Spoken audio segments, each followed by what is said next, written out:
Welcome to another episode of Rallotech Sports Health and Fitness Podcast. Today is April 9th, 2024, and I've been talking with some friends thinking about what I'm going to talk to the audience about in this podcast. Been some challenges with getting time to sit down and get this podcast recorded, but like anything else, when you have something to say or something good to talk about, it's always worth, talking about it. Then go ahead and share your thoughts. So to start off this podcast, I'm gonna um, premise that this is episode 3, and I'll be dropping 2 episodes this week because I have a couple people that I want to do like kind of like a conversation for episode 4. So stay tuned for that. But episode 3, we're going to start off by talking about kind of post after high school, um, what I've worked on in regards to sport and fitness, and where I was at kind of mentally and emotionally, kind of right after high school. Because as a 18-year-old at that point, I was thinking of, okay, it's time to work, it's time to provide, time to be somebody that my parents can be proud of. I was thinking college and working and all of that stuff, where to be honest with you, it was the thing back then. This was 2000 2001.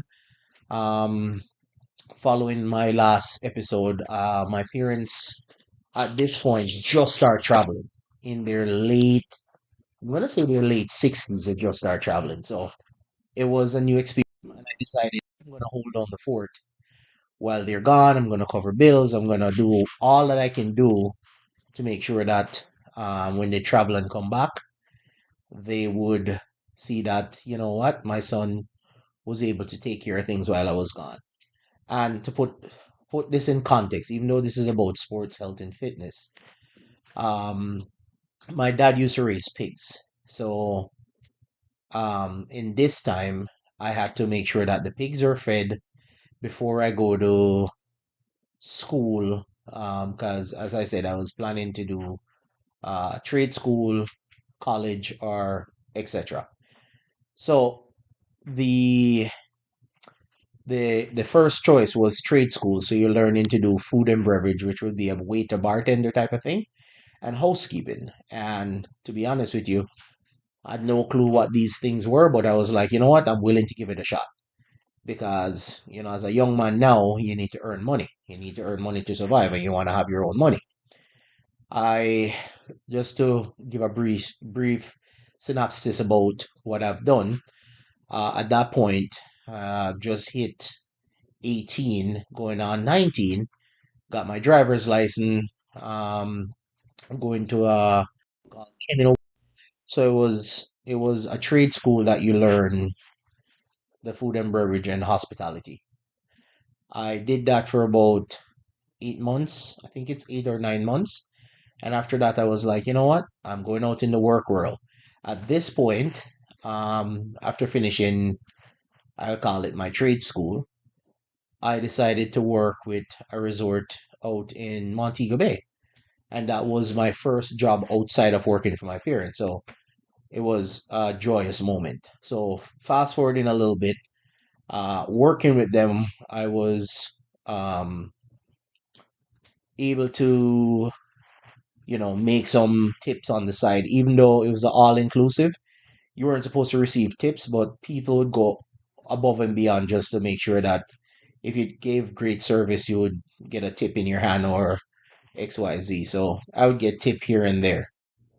I did that for probably about 4 months, to be honest with you, because I didn't mind working at the hotel, but it just seems as it was something that wasn't going to last long. And I am not better than working at a hotel, but it just really seemed like it wasn't going to last long. So at this point, I decided, you know what? I'm going to start something else, work somewhere else if I have to, because I have to. earn a living. Because in my mind, I'm like, you cannot not work for, even if you're working for a construction site, you cannot sit on your bum and not work. That was the mindset. So, needless to say, a month after I left Sanders Royal, I think it's Sanders Royal Beach Resort, it was called. I end up working at Versier, which is a food and beverage outfit for airlines. And to be brutally honest, I was like, I don't know what this is, but I'm going to take a chance on it just the same. So I took a chance working with Versier, and within that time, I started to get interested in city basketball. Like I start, going around. I think it's called what is it called here? It's at Jarrett Park in Montego Bay, but it's like a city league. And if you win that league, you have the opportunity to go all island. So you have sponsorship and all of that stuff. So this was like the greatest feeling ever, because I remember as a 10-year-old, I used to see my brother go up against, this city league. My brother, which was 5 years older than me, and his teammates, which kind of gave me that bug of loving basketball, was all playing against these guys. And I was like, all right, it's my turn now to play with them, because the team that we had was no longer active. So after start playing with them, we would have practice, I think 2 times a week if I'm not mistaken. And it was different, because how I started playing basketball, it was street ball. It wasn't any organized basketball or anything like that. So it was straight street ball. And around that time, it was, you grab the ball, you do a few moves, and you put it in the basket. That's all I knew. I didn't know any layup drills or anything like that. So it was all new to me. But when it got to the point where I'm like, you know what? I feel as if I'm not in good enough shape coming from the trade school and transitioning over to working as a full-time employee. At that point, finishing the trade school to start working, I kid you not, guys, I ate one meal a day and lost 45 pounds in a month. And it was like, in my mind, I was like, as a chubby kid growing up in high school, I was like, no, I'm not gonna enter into adulthood as a chubby kid. And at that point, I got my growth spurt. So transitioning from probably 5'11" and start growing like crazy at 18, I got to 6'2". And I kid you not, at that point, I was like, I am in phenomenal shape. Like I would get off work, do some push up, go do my layup drills with the team that I joined, and within, I would say, a month and a half, if memory served me correctly, I lost 45 pounds. And all in that time, just to put some context to everything, my late dad came in one night, and my Jamaican audience can understand this phrase. He was under his oil. In other terms, he was drunk as a skunk. And he came over to my older sister and said, "What is wrong with that boy?" And my sister is like, "What do you mean, daddy?" And she turned to me and be like, "Is he okay?" And my dad, this is the first time as a 18-year-old I've seen my dad cry. So he started crying, and he's like, and I'm gonna I'm gonna give context to this because I was shocked myself. He's like, "What is wrong with that boy? Like seriously, what is wrong with that boy?" And he's tearing up, and he's like, "You know, see the boy have AIDS because, as I said, as a chubby kid and start growing, I lost 45 pounds. I was skinny. My brother that I follow is a skinny build, and we're almost looking like twins." And my dad started breaking down in tears because he actually thought I had HIV AIDS. And I was like, no, dad, this is just me growing and exercising, and I'm in I think the right term is caloric deficit. So I'm taking in less calories and exercising more. So the fat's just melting off because I would have one meal a day. And some of my audience that listen knows the hill that I grew up on. So when you're leaving the basketball court and you're running up that hill, that will let anybody lose 40, 50 pounds in no time. So I start busting a laugh because I was like, my dad is losing his ish. And I was like, no, dad, I'm good, man. I'm good. And it got so bad. He's like, you need to go see the doctor. I'm like, dad, trust me, I'm good. Because at that point, I wasn't active in the sexual world. So I definitely knew I wasn't doing anything to get me into that phrase, what he used. I'm like, no, I'm good. But still yet, it opened my eyes to something like, and many of you who ever experience, you know, this type of thing, it makes you wonder, should I go get tested? Should I go get tested for this? And to be brutally honest, he, kind of like let me think about it for a minute. But I was like, no, I haven't been active like that because then I was roaming the street to say the least.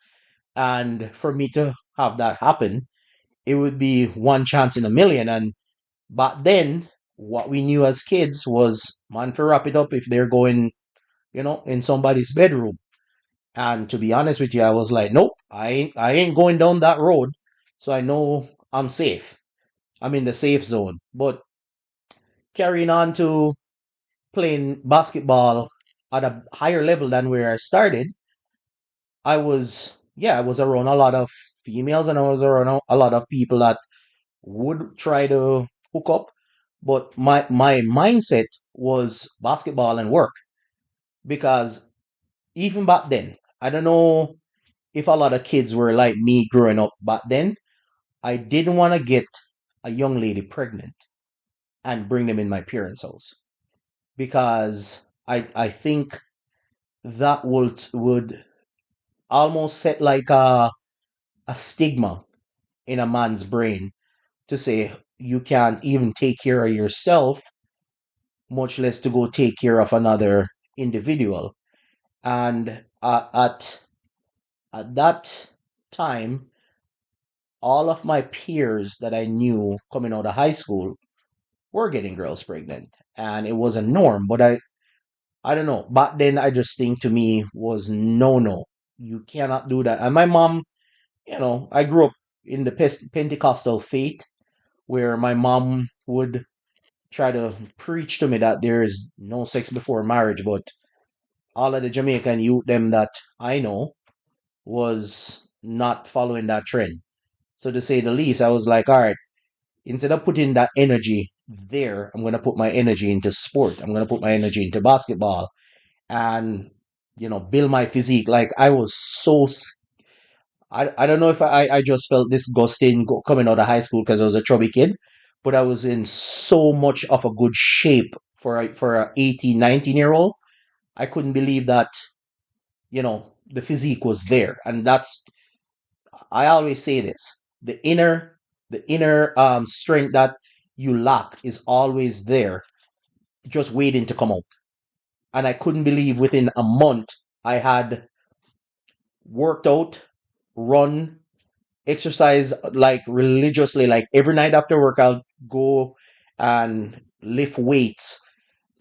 And to any of my Jamaican audience that's ever done this, we used to build like dumbbells out of cement cheese can.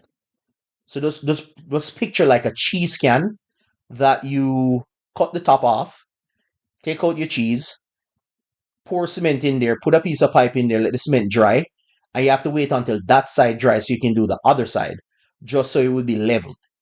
We had probably 6 or 7 of those dumbbell.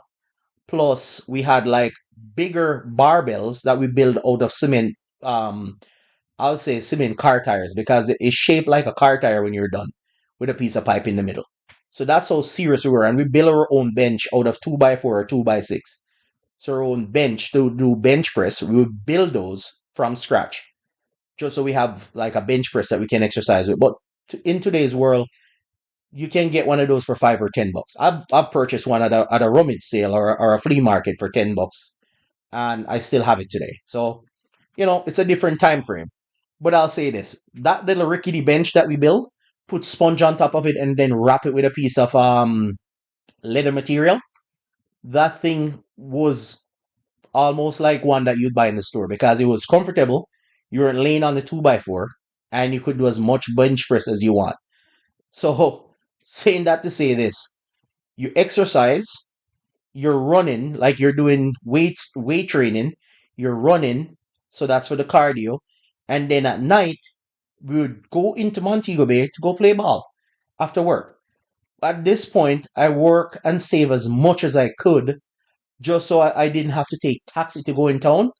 So at age 19, thanks to my brother, my brother that I follow, was able to buy a car off him just so that I could go play ball when I want because it was a good 20-minute drive away and I didn't have to pay taxi fare to go play basketball. So it was almost like, when you're striving for better and better is coming along, it was almost one of those things where you're like, it feels like I'm improving my life. It really feels like I'm putting in the work to make it better.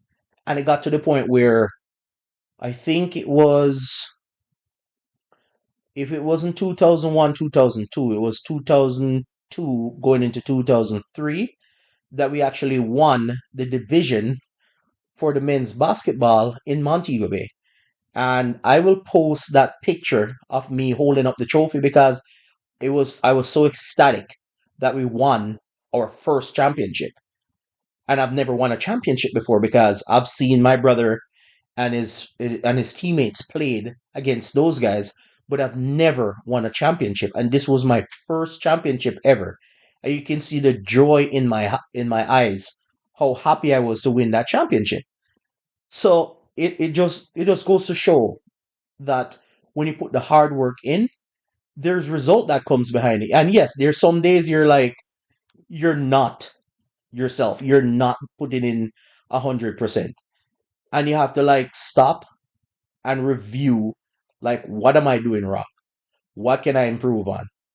And I kid you not, today was one of those days where I had to like psych myself out just so I can wake myself up playing basketball. Because at some point you have to realize that the my form of taking shots, the proper form that you need to have when you're taking a shot, sometimes it's not there. But how can you fix that? What I try to do, and this was an advice from a friend of mine when I had my finals recently. He said, "Why don't you film what your game is? Film your final and your semifinal game. See what you can improve on. See if your mechanics for your shot is off. Because sometimes we're playing with a fatigue and we don't even know it." So when I did that, I realized that, yeah, if I take my shot a certain way, it's going in every single time. But if I have to adjust my shot because the defender is, making my shot competitive and putting a hand in my face, then I have to adjust my shot just to shoot it over the defender. And to be honest with you, one of the plan that I have going forward, I'm going to showcase what you can do to always imagine that a defender would be in your face when you're taking a shot. And I have to put this out there because today when I was playing, just for context, I had to tell the young fellow that I'm playing with, like, your left hand is dominant. If I'm telling you to, because he's a taller player, I'm telling you to go on the left side, I'm telling you something that I see the dominance on the left side when you're driving in. If you're right-handed, I'll try to put you on the right side and then get you to post up, and I'll pass the ball inside so you can post up the player because he had a mismatch for height. But the guy that he was playing against is my teammate, so I know how my teammate plays. And it's almost like a cheat code because I study the game as if I'm in college and I'm trying to explain to the young fella, like, this is what you need to do. And if you do this, it just goes to show where you're playing almost like you're playing against adults and you're going to prove that you have what it takes to go up against adults. And to be honest with you, I dab him up a few times because it's one of those things when you can see it before they actually do it. And then you look at them and you said, "Hey, what did I tell you?" And he's like, "I know, I know, I know." Because they don't see it because they're in the moment. And as soon as, that moment is over and you said, "See, that's what I was trying to say." And it's like, "Yeah, I see what you're saying now." And to kid you, I kid you not, if most times when the games are competitive, it feels like a game seven to me. So when I said this to the young man and we were playing today, it was one of those things where I don't like to do it, but sometimes I have to. I don't like to coach and play. If I'm just playing, I'm playing. And when I'm cooking, I'm cooking. There's and I don't mean in a literal term. When I'm making my shots, and I mean like I'm pulling up maybe 29 feet, 30 feet out, and that is going in. I'm not exaggerating this. What I'm gonna do for tomorrow, so I can put it on the next podcast or episode 4. I'm gonna record or drop in basketball and then put some highlight clips in my next podcast, just so audience can have a context to what I'm talking about. It is something that I live, and because a young Rollin would do way better without stretching. Every time I play religiously, I go stretch because the bones are getting old, and I try to keep up with the cardio so I'm not gassed after playing ball. But going back to what I was saying when I won my first championship, I can tell you that I wasn't watching stats. I see a guy charging towards where I'm defending. I'm going to stop him. I'll try not to foul him, but I'm going to try to get a steal or a block or deflect the ball to my teammate to get a fast break. Like that's the mindset. And when I'm locked in, I'm locked in. I'm locked in. I'm playing lockdown defense. So when I say these things in my podcast and talk about how, you know, the fitness or the basketball thing really helps me to refocus certain things, I kid you not. I did what, a 2 hour workout on Friday, and today I did equivalent of a 3.5 hour workout because I run during my lunch break, just to put some context to it. And then after running throughout my lunch break, then having lunch, I finish work and go play ball because I want to leave for the next generation what I didn't have. I got the bug put into me at age 10, but right now my son, he emulates everything that he sees me do on the court. Even when it comes to my game, he's like, "How did you make that shot, Dad? Like, how did you actually make that shot?" And I said, I screw up the player. Like I said this to him recently in my final games. I said, I screw up the player. I see that he's gonna try to stop me from driving in. But what that guy that's playing defense on me doesn't know is that I don't have to drive inside to make a basket. I can drive to the paint and cup the ball and make a layup. But if we want to go on a run and make it a 20 or a 30-point blowout game, I'm gonna pull up some threes. And the one guy, he decided to say that, oh, you're not gonna make that. End of the third quarter, I miss the first shot, and he's like, oh yeah, you're not gonna make that. Like he's counting me out. I pull up from about 30 feet in my men's league game. Nothing but net. And I looked at him and I was like, you don't know my game. And I just smile at him, and he admits that was a good shot because he's like, I didn't see that you're gonna make that. To be honest with you, for a big guy, most of the big guys in the league, they don't pull up from 30 feet and make a shot. But I see that my team was down and we're down 3 points, and I pull that. I pull it, and I was like, looking at him and be like, what did you say? Excuse me? No, no, no. You don't get to call my shot. Especially if I'm feeling it, I'm pulling that, and I'm pulling that right in the defender face. I did that in a couple games before and got a foul on a 3-point play, and I missed the shot. But I went to the line. I'm like, I gotta earn these. I gotta earn my free throws now. And I went and I scored all 3 free throws to get our team back in the game, because it's like, if you're one of the guys that are doubting that we can win, or your teammate is, I am the voice of reason when it comes on to my team. And if I see that my teammate is doubting themselves, I'm gonna be like, no, bro, I know your game. I study how you guys play, and I know you're a mid-range shooter, you're a 3-point shooter, you're off the dribble shooter. I can tell you what you're gonna do. You have to cross somebody over before you can make a basket. I know how my teammates play. And whether it's one of my big guys or one of my, point guard or shooting guard, I know how they play. I study how my teammates play. If we have a new teammate on the squad, that's different. But I normally study you for 1 or 2 games, and I can tell you where your strength and weakness is. And to be honest with you, if they do the same thing to me, I work on that because I know I'm not at my perfect form at the moment in my game. But when I get there, because I'm still in another league after men's league was over in March, but I'm in another league right now, and I'm going for a triple double. I'm gonna start watching my stats the older I get, because it's like when I have footage and when I have film to show kids that I want to pass on the knowledge to, I'm not just talking out of you know what. I'm not just talking out of thin air like, oh yeah, I did this, I did this. Where's the proof? Oh, I didn't video it. No, I have the proof that I can video it and show it. So when I tell kids that, look, I'm not looking for popularity, but I'd like to pass on knowledge because that was instilled in me at an early age. And if I can pass that on, it would be a blessing passing on the knowledge that I have to know the next generation coming up. And I can enjoy watching the game because, to be honest with you, outside of playing here in Red Deer, where I reside, it's different than playing at a higher level. But if you can teach these kids that, look, it doesn't matter where you're playing basketball. Yes, you have to adopt to the team chemistry and adopt to their playing style. But when you guys are on a run, play your game, man. Play your game. Always play your game, and you'd appreciate how you play the game more when you start playing your game. If you're playing for an organization that plays the triangle defense or triangle offense, that's different. But when you get a chance to really showcase your game, that's the best feeling in the world.